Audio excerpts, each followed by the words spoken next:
Hey guys, OGalbina here, bringing you guys our PAC week 7 and 8, I believe it is, battles against J-Bear and Wreck-It Mike. Both their links will be down in the description. I know this is a little bit late. Like I said in other videos, I've been really busy with school and finals and things like that, but they're done. I finally got the chance to sit down, record these post-comms, and get them to you. They're going to be in rapid-fire succession, so we're going to have 2 games back-to-back. They're going to be pretty darn sped up, and yeah, we'll jump into it. Now, I do want to preface, I don't have the teams in which I built anymore for these ones, because all my teams got wiped. I should have the team for week 9, because Emil actually built me that team, so I'll be able to kind of, like, show you the sets for that one. For this one, unfortunately, we're not going to have it. So, that being said, if you guys do enjoy today's video, be sure to drop a like and sub to the channel. I'd really appreciate it a ton. And yeah, with that being said, let's go ahead and jump into it. So, in this game against J-Bear, you can see the 6 that he elected to bring. Choice Scarf Moltres does phenomenally in this game, especially considering that his resist is going to be something as passive and weak as a Clefairy, and especially considering that it gives me a free Scully and free potential spikes. He's going to lead off with his Melmetal, which is pretty unfortunate. I'm going to throw off a big U-turn and get right on out of here, because it's obviously not very advantageous for your hero. I'm going to get out into my Dragalges, which is actually a Fizz-Def Rocky Helmet variant. Now, you see this is a choice banded Melmetal, so it 2-hit KOs me, but I can at least use this as helmet fodder later. I'm going to actually make a double, expecting a Tangrowth to come in and get a little bit more offensive with my switch-ins right here, because this is going to allow me a very free spike, which is going to put me in a great position later in this game to even break with this Scolipede and other members on my team. As out comes the Melmetal, which is completely fine, because I got that spike up. Now I'm going to be able to pivot off, sack off my Dragalges is what I'm eventually going to decide to do, and then, you know, gain a little bit of offensive momentum. Now, while my Dragalges didn't do anything offensively this game, it was pretty darn passive. It was able to evaluate this thing was banded and get off 4 big turns of helmet, which is phenomenal, putting this thing in range of pretty much everything on my team, which is awesome. I'm going to elect to go into my Conkeldurr right here because it'll allow me to proc my Flame Orb, and if you look at Conkeldurr and you look at his team, depending on the button we click, he does not have great switch-ins to our Conk, as I am just going to Drain Punch here, revealing that this is a Rocky Helmet Necrozma, showing me it's probably not a setup variant, and if it is, it's maybe like Calm Mind or something like that, which isn't going to be great against my Moltres, which is awesome. So, this next turn, I am going to make that double out into my Moltres. Right here, he elects to go into his Torn. I don't want to reveal that I'm Scarf just yet, so I might as well make a pivot out into my Regirock, being that this thing, you know, I'm not really getting sufficient chip with U-turn anyways. It's right here, it is going to go for a Nasty Plot, and this is terrifying. If you look at my team in general, I really struggle with offensive Torn. I am pretty darn Spadef Regirock, so unless he is a Focus Blast variant, I do live anything. Unfortunately, he's going to flinch me right here, and you're going to see that Dark Pulse absolutely bounces, and because of this, I'm not going to be able to 2-hit KO this thing, and it's going to be able to, you know, kind of just be saved and, you know, pivot back out and come back in and do this later, which is unfortunate because my Regirock would have been much healthier to where I could still check this thing pretty sufficiently, as he's going to go for a U-turn right here, showing that he's probably Nasty Plot, Hurricane, U-turn, Dark Pulse, which is really unfortunate, but hey, what can you do? This next turn, he is going to go to his Melmetal for some reason and just sack it off. I'm assuming to try and get more regen pivot with his Torn right here, as he is going to go back into it. I'm going to Fire Wrath in case he tries to U-turn out and be a little bit greedy. Jesse does make the right play, though, and going into his Clefairy. Now, this is a big turn right here, right? Because I'm going to go into my Scolipede, as it allows me to exert immediate offensive pressure. I can just Poison Jab and just 2-hit KO something, as he does call me with a Flamethrower, and I'm going to get burned. I don't think you realize how big and game-changing this turn is, right? Because he's able to go Torn freely here. I like to set up a spike because now that I'm burned, even with a Life Orb, I'm not 2-hit KOing this thing anymore. And if I didn't get burned, I just Poison Jab and I 2-hit KO something on his team, and it really dampens his ability to pivot around my team and regen things off and have this Torn that honestly like 6-0s me right now, which is really unfortunate, as I am going to U-turn right here, revealing that I am Scarf to him, which is pretty unfortunate. I feel like my Fire Wrath earlier should have kind of indicated that, but he does go ahead and make that switch, as I am just going to go ahead and go into my Scolipede and pretty much just sack it off right here as he goes for a U-turn, bringing me pretty darn low, unfortunately. So this isn't the best turn of events for your hero, unfortunately. I am not Protect, so I can't really scout and see if this thing's Scarf. It is going to be Scarf. It's going to click Knock Off and knock me out right there. So we at least know that it's Scarf. This is going to allow me a free pivot into my Moltres, and it's going to allow me a pretty darn free Hurricane, as depending on the Clefairy spread, I can potentially 2-hit KO it or do a bunch of damage, force him into a tough spot, as it is pretty darn bulky, so I'm not going to be able to take it down here, but we do get the Confusion. I may as well bait for it, because if he attacks me, he puts me in Berserk range, and then I will 2-hit KO it. Unfortunately, he does not. He gets a Soft-Boiled off, and he's kind of forced into another Soft-Boiled turn right here, and losing my Scolipede, not really being able to break through this thing is going to kind of prove to be pretty tough for your hero right here. as I am going to go into my Regirock and elect to try and get up my Stealth Rock as he reveals Calm Mind, which is very, very, very interesting. Very interesting that Calm Mind came versus me, but hey, not the biggest deal in the world. I am just going to Stone Edge right here. I can't really risk this thing staying in and Calm Minding more. I am getting lefties back though, so now I guaranteed live like +2 Dark Pulses, things like that, which is amazing for me. But again, we would be even more healthy if this wasn't the case. So, unfortunately, I'm going to be forced out into my Conkeldurr. I would actually have had a pretty darn free Scolipede, again, if it was around a little bit earlier, which is unfortunate, because, again, Life Orb, Mega Horn, into Poison Jab just killed something. So, we're in a pretty tough spot right here. We're going to knock off its helmet, but that, in conjunction with Seeds and Burn, basically kills off our Conk, which is not good. I believe I juiced off a Facade, and I'm able to take out this Tangrowth, but again, my Conk is getting very, very low at this point, which is really, really bad for your hero. Right here, he's going to go into Torn. I'm going to Facade, hoping he misses, but he doesn't miss. I miss, unfortunately. And we're going to go down right there. But I couldn't allow that thing to set up a nasty plot and potentially flinch through my team again, do a bunch of different things like that. As right here, he is going to go for a U-turn, get a big, big crit right there that definitely mattered, and pivot out into the Mienshao, which is pretty unfortunate. But we're gonna miss right here, which is, again, just kind of salt in the wound at this point.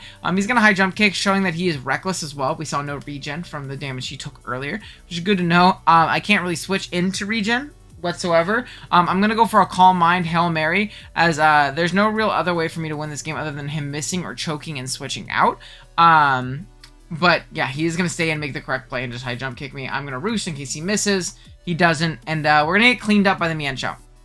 Now, I know, and I understand people thinking like, hey, how does one burn instigate a game that much, or like, you know, put you in that bad of a spot? It really was the sense that I couldn't 2-hit KO everything on Bro's team from that point onward. So unfortunately, we are going to lose right there. Good game to Jesse. It's not his fault, obviously. Just hacks happen sometimes, and we're going to lose games like that, which is, you know, unfortunate, but what can you do about it, you know? What can you do? This next game, though, we're playing against Wreck-It Mike. He has a pretty scary team. You can see there on the left. There's a Buzzwole that my face cam is blocking, as well as a Togekiss, Silvally, Regieleki, Suicune, and Dragapult. Team we're rocking out with this week is Double Scarf from Dracovish and Drill. Heavy Duty Boots, like 4 attacks, Moltres. I believe we're just Stabs, Sucker Punch, U-Turn on that guy. Then we have a Calm Minding Latios, and then we have a Primarina that is also Calm Mind Draining Kiss. Just 2 other attacks. I think we're Ice Beam, Moonblast, and then just a Wishing Licky to keep the rest of our team healthy and all that stuff. So Licky's finally making his debut, which is nice. We always love some Licky. So we're going to go ahead and start this game off. I believe I lead off with Moltres, as it leads well versus really anything but Regieleki, and I'm really not that worried about that thing when I have, what do you call it, Drill plus Licky and, you know, a bunch of things like that. So we are going to go ahead and lead off with our what do you call it, Moltres, as the Aleki does lead, which we do see is Air Balloon. And this is very interesting because this Air Balloon lure doesn't have a way of hitting our Drill, if that makes any sense. So I don't understand the Air Balloon over being like Light Clay, because you're going to see that he is dual screens, which definitely makes sense. I believe I am just going to throw off an Aerial Ace right here in case there's a weird pivot into the Buzzwole, but it's going to allow me to pop this Air Balloon. He doesn't know from Scarf yet because he obviously outspeeds Scarf, so this is going to kind of make him play accordingly. He is going to, you know, have both screens up, which is annoying, but then he's going to pivot right out into his Suicune, and this thing is terrifying for my team. This turn, I am going to throw off a knockoff, just to see if this thing is sub, if I can break it sub, things like that. If it's sub CM,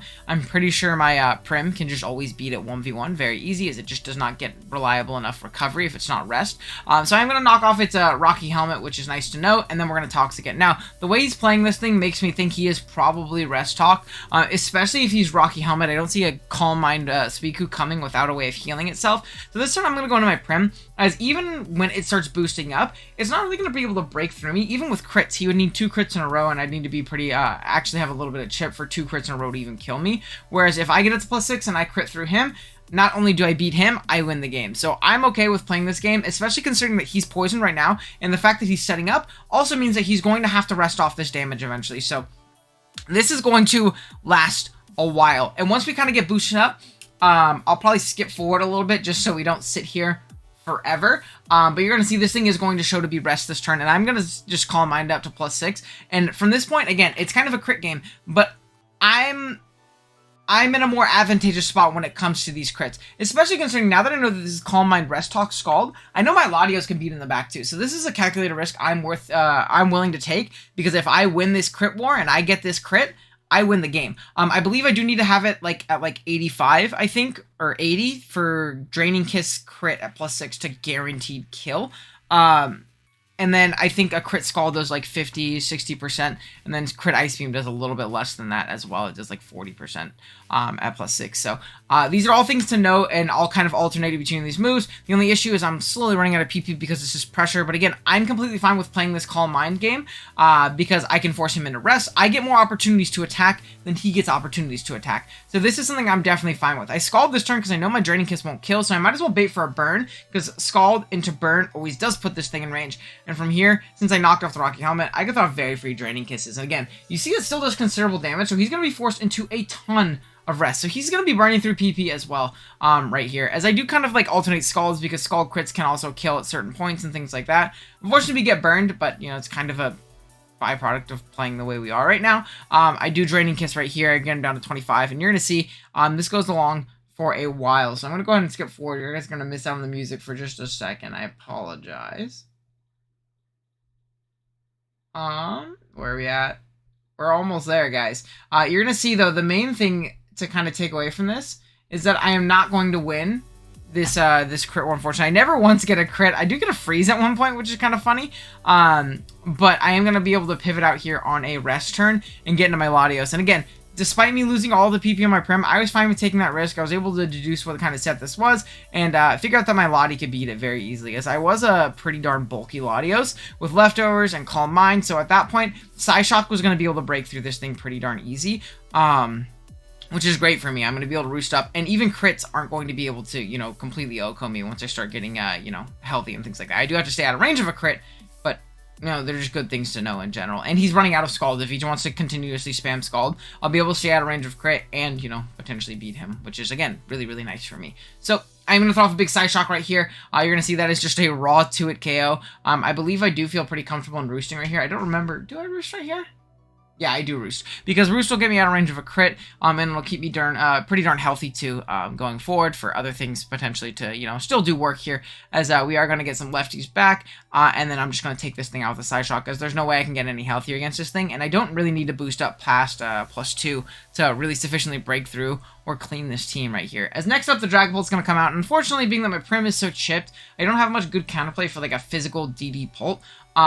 So I'm going to elect to stay in on the Pult just in case, because if it's special, I live the hit because I'm Calm Minded up to +2 unless it's specs.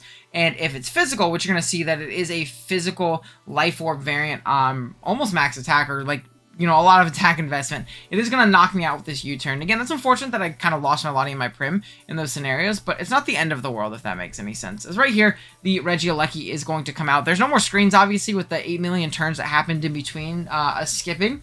So I am just going to be able to throw off, I believe, an Earthquake right here, as he does reflect. He could have pivoted into, like, Buzzwole or something like that, but there wasn't really a risk. It wasn't really a risk that was worth taking for me. As right here, he is going to explode and knock me out, showing that he was, you know, probably Electric Stab plus Explosion and Screens. And then big Buzzwole is going to come out next, as I believe I am just going to pivot into my Moltres. Unfortunately, can't really use Prim for that thing now, as a Dynamic Punch is going to miss, and he's going to be Blunder Policy. Now, I am kind of glad that this thing missed, in a sense that I didn't have to play around with Confusion anymore, and I know that I live an offensive, what do you call it?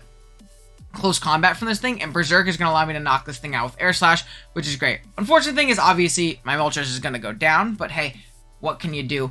I'd rather at least, you know, have a way of knocking this thing out. Now, despite my Moltres being really low right now, it still does have utility in the sense that it does have Sucker Punch. I know that's a Life Orb Pult, so it's going to be chipping itself down pretty considerably. As right here, Silvally Fairy is going to come out, and this is really scary as well, as we are going to see a big Swords Dance come off, which is terrifying because I didn't elect to, what do you call it?